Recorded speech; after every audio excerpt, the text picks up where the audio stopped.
Hi friends, கீரையெல்லாம் இருக்குங்க. அதெல்லாம் பறிச்சுக்கலாம் வாங்க. பருப்பு கீரை பாருங்கள் எவ்வளோ ஜம்முன்னு அழகாக சூப்பராக வந்திருக்காங்க. நான் விதையெல்லாம் போடலங்க. இவங்க தானாகவே ஏதோ ஒரு இதில் வந்திருக்காங்க. விதைகள் ஆல்ரெடி மண்ணில் இருந்திருக்கும் போல். ரொம்ப சாஃப்டாக இருக்குங்க அதோட தண்டெல்லாம். பருப்பு போட்டு கூட்டுக்கு பண்ணால் செம்ம டேஸ்ட்டாக இருக்கும். அது எல்லாத்தையும் அழகாக பறித்து எடுத்துக்கலாங்க. இதுக்கப்புறம் விட்டுனா பூ வந்துடும், அதுக்கப்புறம் காய்கள் வந்துடும், வேஸ்ட் ஆகிடும். ஒரு கட்டு போல் பருப்பு கீரை கிடச்சிருக்குங்க. அதுக்கப்புறம் பார்த்திங்கன்னா சீத்தாப்பழம் கீழ்கடலாம் நிறைய பழுத்து இருந்ததுங்க. அது எல்லாத்தையும் அப்படியே எடுத்துகிட்டு வந்தாச்சு.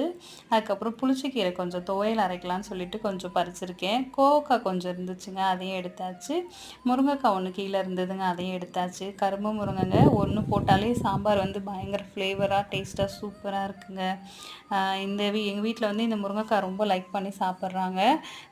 ரொம்ப வேறு லெவல் டேஸ்ட்டாக இருந்தால் தாங்க பாராட்டுவாங்க. இது நல்லா இருக்குன்னு சாப்பிட்றாங்க. வேறு முருங்கைக்காய் செஞ்சால் அவங்களுக்கு பிடிக்காது. இன்றைய அறுவடை தாங்க. தேங்க்ஸ் ஃபார் வாட்சிங். பாய்.